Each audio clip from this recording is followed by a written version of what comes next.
Hello guys, welcome back. Merlin here. And today we're going to be jumping into a new deck that I have made. I call it my budget artifacts, basically. It's Artifact Beatdown. Now I have seen quite a few net decks. I have versed quite a few on MTG Arena. So I decided to kind of see what artifacts I have that could kind of make a decent deck. Now I have Locthwain Gargoyle. It's a 0/3. It does not have Defender or Flying. You pay 4 mana, and it gets a +2/+0 and gains Flying. I have all the glitters, obviously, because this is an artifact deck.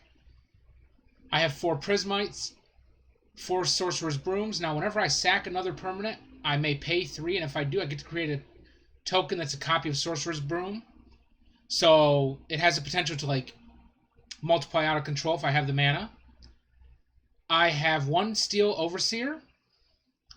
I have 4 Crystalline Giants, 2 Shambling Suits, 4 Skyclave Sentinels, 1 Spark Hunter Manticore, 2 Karn Scion of Urza. Now the reason I'm running him is because he can create a 0/0 colorless construct artifact creature token. With this creature gets +1/+1 for each artifact I control. I have 4 Myriad Constructs, 3 Forsaken Monuments, 2 Ugin the Ineffable, 2 Ugin the Spirit Dragon, and my land base is pretty simple. It's 4 Zalfarin Void, 4 Reliquary Towers, 4 Radiant Fountain, 4 Field of Ruin, and obviously the 4 planes for all that glitters. But to be honest, the planes are kind of in there as a kind of because if I get to my Prismites before them, I just pay 2 mana, add the 1 white mana, and there you go. All the glitters is good to go. Now, I kind of consider this to be my budget deck, just due to the fact that, granted, yeah, it does have some big name drops in it, like the Ugins, the Karn. The hardest one for me to collect, I had to wait until I had enough Wildcards, was Forsaken Monument. But other than that, the deck was pretty easy to build. The Crystalline Giants are pretty easy to get. Everything's pretty much a common or uncommon, except for the Steel Overseer, which I'm not sure if he's going to stay in or not. I mean, he's just a one of. Same with the Spark Hunter. As you can see, other than the Planeswalkers and even the land's just a common base. Commons and uncommons. So for those of you that are interested in building the deck, I'll lay it out here for you, give you one quick view of it, just so you guys can kind of see what it is. It's a pretty simple deck, like I said. Land base is cheap. The walkers are pretty easy to get. So is the main creature base. I don't run spells in it other than the creatures and that the 4 all that glitter. So we're going to do a couple of historic ranked matches with it. The whole goal of this deck is to get Forsaken Monument out, as well as to have a nice creature base once it hits the board. And from that point on, every time I cast an artifact spell, I'm gaining 2 life. This we're going to mulligan. Okay, that's better. Pretty much the same hand, so we'll get rid of Ugin. We will drop Radiant Fountain, that way I gain 2 life. Tap it, I get the Locthwain Gargoyle. Now, for the most part, the creatures kind of start at 2 to 3 mana. And once I hit that point, I've pretty much peaked out. Not going to swing. Basically, I want to get cards like Spark Hunter Manticore out. He has protection from Planeswalkers. Plus, he can deal 1 point of damage to a target Planeswalker, or he gains Indestructible. So we'll drop this. And we're going to get Mechagodzilla going. He'll get a token. Damn, I was hoping he'd get haste. Oh, nope, doesn't have an option for haste. Okay, so now I just let my Mechagodzilla grow. Each combat phase of mine, he's gaining a counter, whether it be a +1/+1 or one of the others.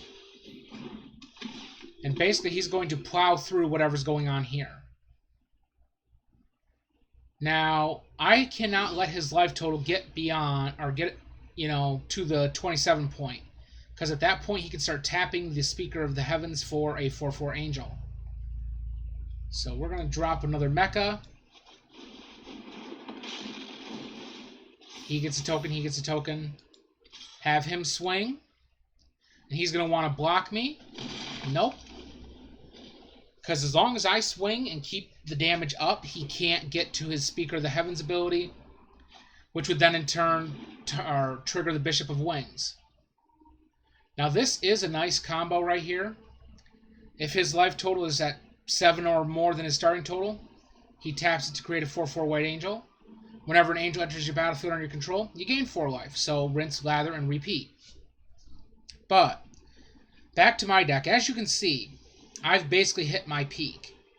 You know, my deck peaks out at 3 mana. 3 to 4 is usually the high point for me. After that, everything else is gravy. I mean, if I get the 5 mana for Forsaken Monument, great. Otherwise, I can make do. So we'll get Spark Hunter going. Okay, so I have to discard, so we'll discard Myriad Construct. Token. I swung with Lockthwain. At least he got Vigilance, so he's there for the blocking. And basically, I just keep going, because there's really not a lot that my opponent's going to be able to do. Granted, yeah, he's got the Resplendent Angel out. But basically now it's just fun time for me. Okay, so drop Prismite.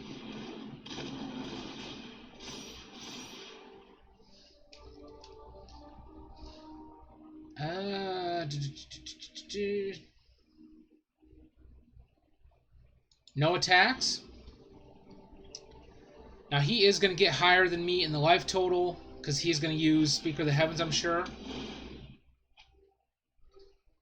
Because he can swing, block, or he can swing, and he's gaining life off this guy, or he can just tap it down to create a 4/4 to trigger Bishop of the Wings and go forward.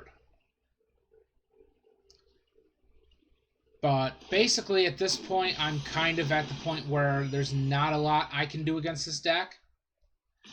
My deck usually, I'm going to be honest, my deck should be able to kind of power through this. Now let's see, we're going to drop this. I'm going to wait on that.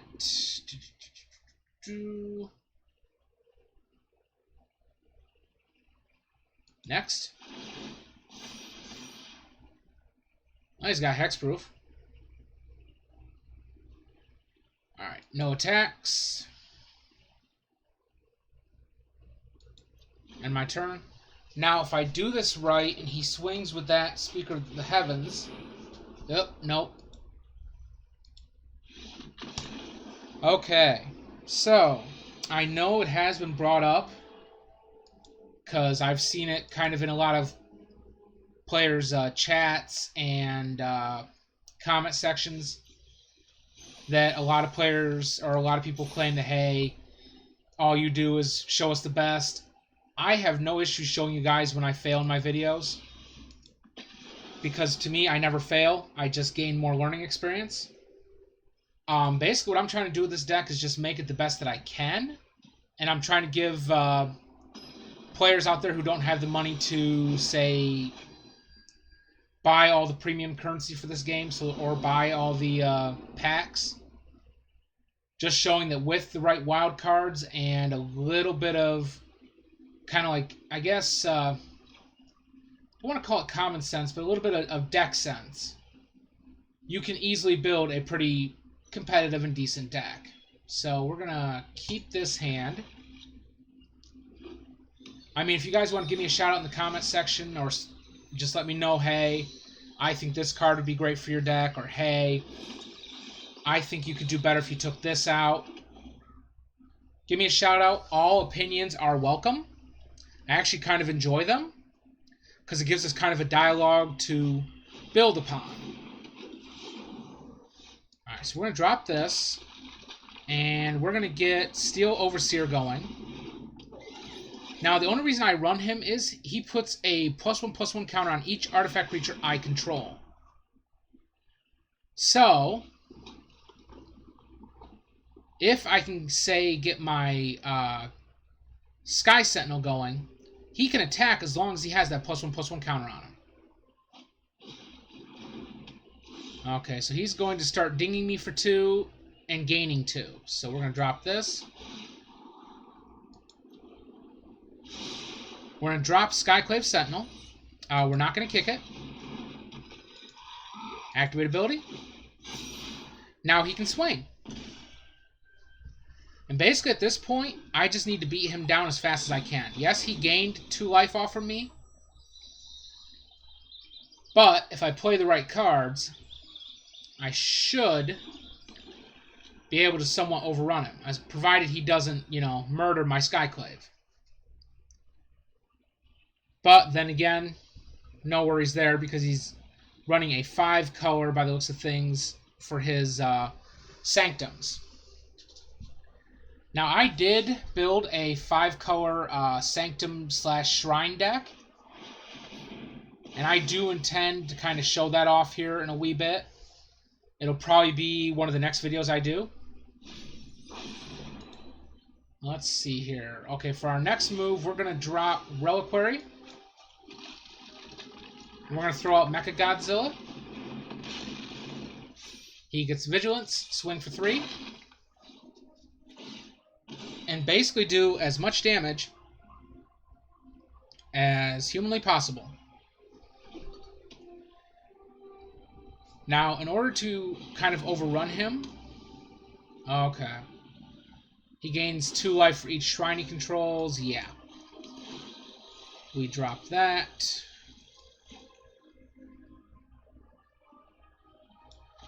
Alright, so we're going to drop Prismite. Prismite. Swing for 6. And that's basically the life he's going to gain. I'm also going to lose 3 life. He's going to gain 3 life. So now at this point, I just need to start hammering down on him.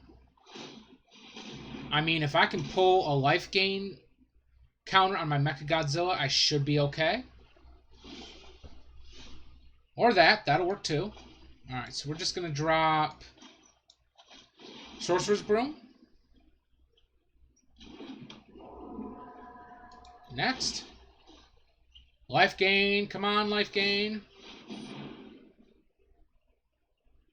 Sure. Not life gain, but menace. There. And my turn. Now, with this deck, I run the 2 Ugins.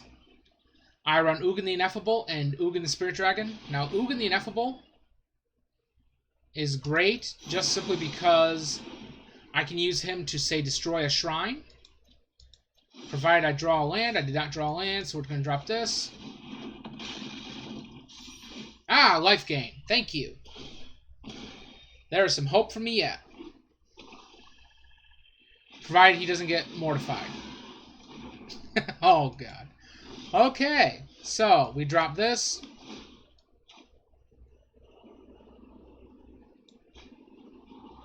I'm going to scry into all the glitters. We drop Ugin. Unless, of course, he's holding a counterspell, in which case, oops. Alright, so we're going to destroy Sanctum of Stone Fangs. I would have gone for the Honden of Cleansing Fire, but I would prefer to eliminate the damage that's being done to me. He can gain as much life as he wants. But, at least this way, I've eliminated the damage that's been coming to me. Oh, I did for a turn anyways. Drop this, just as a defender. And then we're actually going to concede that. just for the giggles. Basically, guys, we see the deck. I mean, the deck is solid. Even at gold rank, it is having a bit of an issue. But then again, what decks aren't at this point?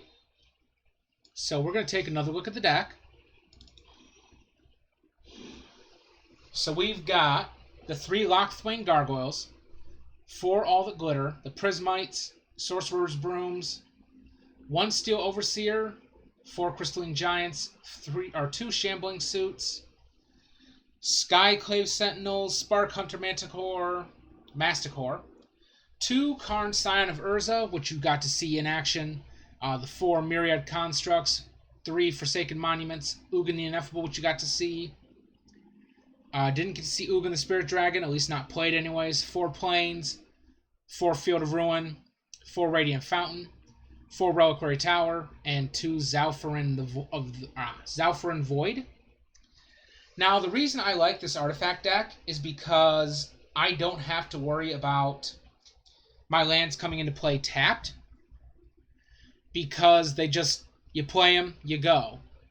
Whereas with some multicolored decks, you have to either pay 2 mana for the shock lands, you either have to have a basic land in play for it to just enter play untapped, or if you're dealing with the Triomes, you just let them enter play tapped, or you cycle them. But with an artifact deck, you can just play the lands and go. But that's basically it in a nutshell, guys. I will be improving this deck and doing another video on it in not too long. Probably tomorrow will be the next video on it. It works in theory, but if you guys have any thoughts, suggestions, critiques on it, let me know. I do enjoy all criticism is welcome, as long as it's constructive criticism. And I will see you guys next time.